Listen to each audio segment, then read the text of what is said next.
amendement à Monsieur Jocelyn Decini.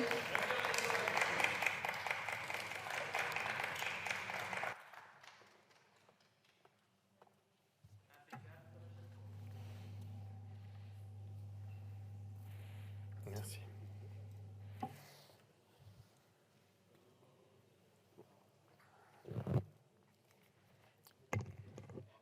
Merci Madame la Présidente, Madame, Monsieur le Ministre, Madame, Monsieur le rapporteur, chers collègues.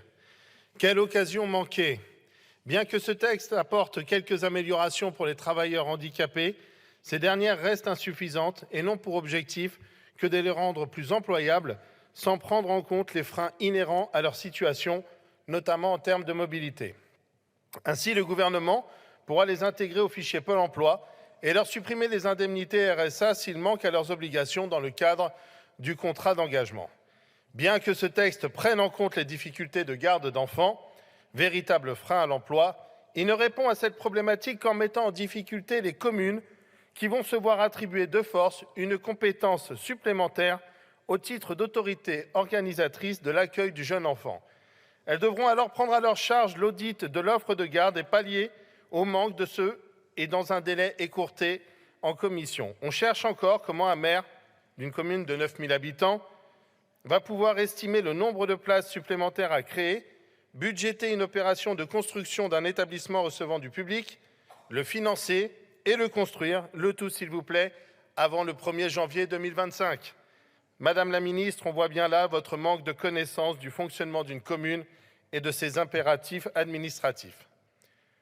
En ce qui concerne l'objet principal de ce texte, bien que le gouvernement parte d'un constat juste, à savoir la saturation d'organismes liés à l'emploi sur le territoire allant de l'échelon communal au national, il n'apporte avec ce texte aucune solution de fusion. Pire encore, en regroupant dans une même gouvernance le préfet, les différents services déconcentrés, la commune, la communauté d'agglo et de communes, les départements, les régions, les partenaires sociaux, il voue cette nouvelle hydre à 9 têtes à un immobilisme garanti. On imagine déjà des réunions avec tout ce beau monde autour de la table pour mettre en place une stratégie commune et s'accorder in fine que sur la couleur du papier sur lequel ils noteront le compte-rendu de cette réunion tout en programmant la prochaine pour s'accorder peut-être cette fois-ci sur la couleur du ciel. Ce nouveau-né, loin d'être le petit Hercule qu'on souhaiterait voir en lui, se verra donc lourdement handicapé dès la naissance. Autre point qui nous laisse perplexes dans les intentions du gouvernement, c'est la volonté de regrouper dans un même fichier les inscrits Pôle emploi et les allocataires du RSA. Si les premiers recherchent activement du travail, les seconds regroupent des profils bien différents, tels que des mères au foyer, des proches aidants, des parents d'enfants atteints de maladies graves, des personnes handicapées en inaptitude professionnelle ou encore des étudiants. Ces personnes ne sont pas demandeurs d'emploi et pourtant, ils se verront demain avec ce texte contraints à signer un contrat d'engagement de 15 heures d'activité minimum dans une marche forcée vers un emploi incompatible avec leur situation.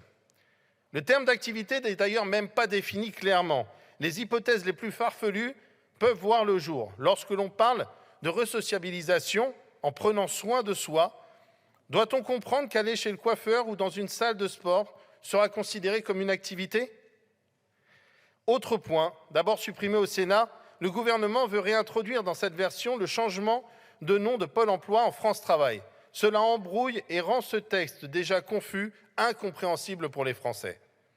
Quel gâchis, quelle perte de temps et surtout quelle occasion manquée. Avec ce projet de loi attendu depuis des décennies par la profession, vous aviez l'occasion de fusionner tous les acteurs publics de l'emploi afin de créer un véritable maillage territorial en répartissant les agents dans des antennes rurales de proximité. Savez-vous, Monsieur le Ministre, qu'il faut une demi-journée à un habitant de Neuilly-Saint-Front ou de Villers-Cotterêts pour se rendre à un rendez-vous de Pôle emploi? Assurément non, sinon j'ose imaginer que vous n'auriez pas proposé un texte si éloigné de la réalité.